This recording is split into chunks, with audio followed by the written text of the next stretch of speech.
సరిగ్గా 2017 ఆగస్టు 19న కర్నూలులో సుగాలి ప్రీతి అనే 10th క్లాస్ స్టూడెంట్ అనుమానాస్పద స్థితిలో చనిపోయింది. హాస్టల్ గదిలో ఉరి కొయ్యకు వేలాడుతున్న స్థితిలో మృతదేహం కనిపించింది. ఆగస్టు 19, 2017 కట్టమంచి రామలింగారెడ్డి స్కూల్లో నా కూతుర్ని రేప్ అండ్ మర్డర్ చేసి చంపేశారని.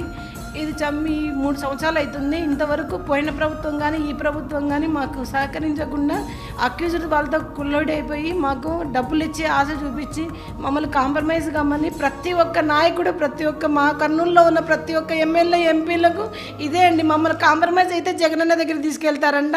మేము కాంప్రమైజ్ కాకుండా కనుక మేము కూడా వాళ్ళతోనే ఇట్లనే రోడ్ల మీద ఉండాలండి. తప్పు చేసిన వాళ్ళేమో స్కూళ్ళల్లో హ్యాపీగా ఏసీ కార్లలో తిరుగుతున్నారు. మేము న్యాయం కోసం ఇంకా ఇప్పటికి కూడా 3 సంవత్సరాలు అయితే కూడా రోడ్ల మీద తిరుగుతూనే ఉన్నామని. ప్రస్తుత ప్రభుత్వం వైఎస్ జగన్ రెడ్డి గారికి కూడా అసలు ఏం జరిగింది ఏంటి, దానికి వారికి చేసిన వ్యక్తులకు శిక్ష పడేలాగా ప్రత్యేకించి నేను వ్యక్తిగతంగా జగన్మోహన్ రెడ్డి గారికి నా విజ్ఞాపన, నా విన్నపం, బిడ్డను కోల్పోయిన ఆ దంపతులకి న్యాయం చేయవలసిందిగా నేను మనస్ఫూర్తిగా మిమ్మల్ని కోరుకుంటున్నాను. ఆవిడ ఒక సామాన్య గృహిణి, లాయర్లను కూడా పెట్టుకోకుండా కేసులు వాదించేస్తుంది. బిడ్డ చనిపోతే ఒక సామాన్యురాలు లాయర్ అయిపోయింది. అంత ఆవేదన.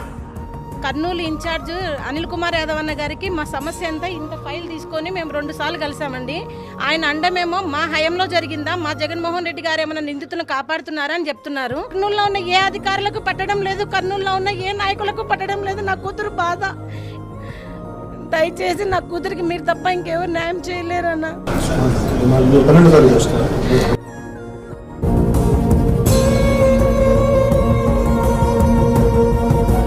అది అన్నగారికి, ఆడపిల్లకి జరిగిన అన్యాయంకి ఎదిరించే ఒకే ఒక నాయకుడు అన్నగారు. నేను ఈ కర్నూలు ఇన్ఛార్జ్ మినిస్టర్ గారైన అనిల్ కుమార్ యాదవ్ గారికి కూడా నేను నా ఫైల్ ఇవ్వడం జరిగింది. 2 సార్లు కలిసాను. మొదటిసారి కలిసినప్పుడు బాగానే మాట్లాడినారు. 2వ సారి కలిసినప్పుడు యూ చీప్ పీపుల్ అన్నారు మమ్మల్ని. ఎన్ని పోరాటాలు చేశాను కానీ ఈ 3 సంవత్సరాల్లో సుగాలి ప్రీతిని కర్నూలు వరకు కూడా పరిచయం చేయలేకపోయాను. కానీ అన్నకి ఎప్పుడైతే చెప్పానో సుగాలి ప్రీతి గురించి, నా కూతురు ఇంతమంది లక్షల జనాల్లో గుండెల్లో గూడు కట్టుకున్నట్టు చేసినందుకు అన్నా మీకు వందనాలన్నా. రోజు సాయంత్రం 6:30 గంటలకి ట్విట్టర్ అనేది మొదలైంది. ట్విట్టర్ లో ట్రెండ్ చేస్తే పాపం సుగాలి ప్రీతి కేసుకు న్యాయం జరుగుతుందని జన సైనికులు, లక్షల మంది జన సైనికులు మాకు వెంటుండి మాకు పోరాటం చేస్తూ ఉంటే జస్టిస్ ఫర్ సుగాలి ప్రీతి అని ట్యాగ్ చేస్తూ వాళ్ళు ఈ రోజు నుంచి స్టార్ట్ చేస్తే, ఇప్పుడు అర్ధరాత్రి పూట ఈ టైంలో జనసేన నాయకుల వాళ్ళ ఇంటికి వెళ్ళి పోలీసు వాళ్ళు మీకు లీగల్ యాక్షన్ తీసుకుంటాం మీ మీద, మీరు రేపొచ్చి మీరు కనపరావాలా, మీరు ఆ కేసు సిబిఐకి ఇచ్చాం కదా, మీరు ఎందుకు దాంట్లో ట్విట్టర్ చేస్తున్నారని వార్నింగ్ ఇవ్వడం జరుగుతుంది. మరి ఇదేనా జగనన్న పాలన అంటే? జగన్మోహన్ రెడ్డి గారు మా కేసును సిబిఐకి ఇస్తున్నామని చెప్పి దొంగ జీవోస్ ఇచ్చి మరి మమ్మల్ని మోసం చేయడం జరిగింది. మరి సిబిఐ ఆఫీసు కూడా మేము వెళ్లి విచారించగా ఇవి పనికిరాని జీవోస్ అండి అని చెప్పడం జరిగింది. అమ్మ వాసిరెడ్డి పద్మ గారు, నా పేరు పార్వతీదేవి. సుగాలి ప్రీతి కేసుకు సంబంధించి మీ ఆఫీసులో ఎన్నో ఫైల్స్ మూలన పడి ఉన్నాయమ్మా. ఒక్కసారి దయచేసి అవి చూసి నాకు న్యాయం చేయండి అమ్మా. అక్కడ జరుగుతున్న స్కూల్లో జరుగుతున్న ఆకృత్యాల గురించి పేజీల మీద పేజీలు రాసి ప్రూఫ్స్ తో సహా పెట్టి మీ ఆఫీసులో పెట్టానమ్మా. ఇంతవరకు మీరు చర్య తీసుకోలేదు కాదు కదా, ఒక నోటీసు కూడా ఆ స్కూల్ వాళ్ళకి ఇవ్వలేకపోయినారమ్మా తల్లి. ఆ స్కూల్ మీద కమిటీ వేయండి అమ్మా. ఆ స్కూల్లో ఆడపిల్లల మాన ప్రాణాలు పోతున్నాయంటే ఇప్పటి వరకు స్పందించండి. మీరు పవన్ కళ్యాణ్ గారు చెప్పిన 2 మాటలకే మీరు ఆడపిల్లల మాన ప్రాణాలు పోతున్నాయన్నట్టుగా వారికి నోటీస్ ఇచ్చినారు. బానే ఉందమ్మా, కరెక్ట్. మీరు మహిళా కమిషనర్ గా చేసింది కరెక్ట్. మరి ఫస్ట్ గా మీరు ఇవ్వాల్సింది నోటీస్ లేదు తెలుసా అమ్మా? ప్రస్తుతం ఉన్న హోమ్ మినిస్టర్ గారికి మరియు మినిస్టర్ రోజా గారికి ఇవ్వాలి. సుగాలి ప్రీతి 14 ఏళ్ల బిడ్డని స్కూల్కి వెళ్తే 10 మందిని నాశనం చేస్తే దాన్ని పట్టించుకోడు ఎవడు. జగన్మోహన్ కి బొక్క పడితే, చిన్న గులకరాయి పడితే రాష్ట్రం అంతా ఊగిపోతే. సగటు మనిషి బాధ మనకి తెలియదు. సగటు మనిషి బాధ మర్చిపోయాం. నిజంగా నాకు ఆవేదన ఉంది. ఈరోజు సుగాలి ప్రీతి అనే కేసు ఎక్కడి నుంచి బయటకు వచ్చింది మీరు చెప్పండి. ఇలాంటి అన్యాయం జరిగిందని ఎవరికి తెలుసు? జీవో రిలీజ్ చేశారు, మా దగ్గర నుంచి వెళ్ళింది కానీ ఎక్కడికి వెళ్ళాలో అక్కడి నుంచి ప్రొసీడ్ చేయాలి. అక్కడ ఆపేశారు.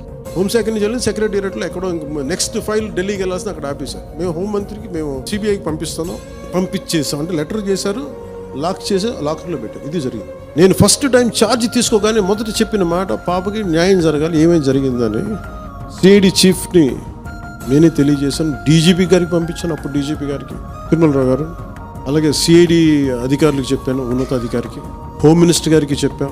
ఇవన్నీ చెప్తే పోలీసు సిఐడి వాళ్ళు చెప్పింది ఏంటంటే అసలు అప్పట్లోనే ఎవరైతే దీని వెనక కుట్ర వెనక ఉంది ఇవన్నీ చెప్తున్నారో DNA తారుమారు చేశారు. ఆ పాపకి న్యాయం జరగాలి, దోషులుంటే శిక్షింపబడాలి, దాంట్లో అసలు ఎప్పుడు లేదు. కానీ ఇలా ఒత్తిడి పెట్టాల్సిన వారికి కూడా నా విన్నపం ఏంటంటే మీరు అసలు ఈ కేసు ఎవరి వల్ల బయటకు వచ్చింది మీరు చెప్పండి. సో మా త్రికరణ శుద్ధిని, మా చిత్తశుద్ధిని మీరు తక్కువ ఎంచిన ఇక్కడికి. గత ప్రభుత్వం చేసిన తప్పులు కొనేసారు వీళ్ళు చాలామందిని. మరి ఏం కొన్నారు, ఎలా కొన్నారు, దీని మీద కేసు పెట్టాలి. నన్ను లాగడం చాలా తేలిక అందరికీ, ఎందుకంటే నేను మెత్తని మనిషిని కదా. నా మీద రాళ్ళు వేసేయండి ఈజీ, నా చొక్కా పట్టుకుని ఈజీ.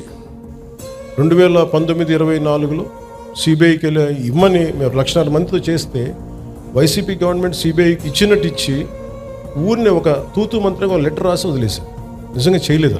మళ్ళీ వచ్చి ఇప్పుడు నేను వచ్చి ఫస్ట్ కేసు అదే తీసుకుందామంటే సాక్ష్యాధారాలన్నీ లాస్ట్ గవర్నమెంట్ నుంచి చెడిపేశారు. పోయిన సాక్ష్యాధారాలని మనం తిరిగి తీసుకురాలి. DNA మనకి మాయం చేశారు, ఫాల్స్ DNAలు పెట్టేశారు, ఏమున్నాయో తెలియదు. సో సాక్ష్యాలు అంత కీలకం. Crime scene. Deputy CM Pawan Kalyan పై గన్నవరం పోలీస్ స్టేషన్ లో ఫిర్యాదు చేశారు సుగాలి ప్రీతి తల్లి పార్వతి. ప్రీతి కేసులో దర్యాప్తు కోసం మొదటి సంతకం చేస్తారని పవన్ కళ్యాణ్ చెప్పారని పార్వతి అంటున్నారు. పండ్లున్న చెట్టుగా రాళ్ళు పడతాయంట. ఎవరైతే చేయూతనిస్తారో, ఎవరైతే ఆదరిస్తారో వాళ్ళని తిడితే ఎట్లాగా?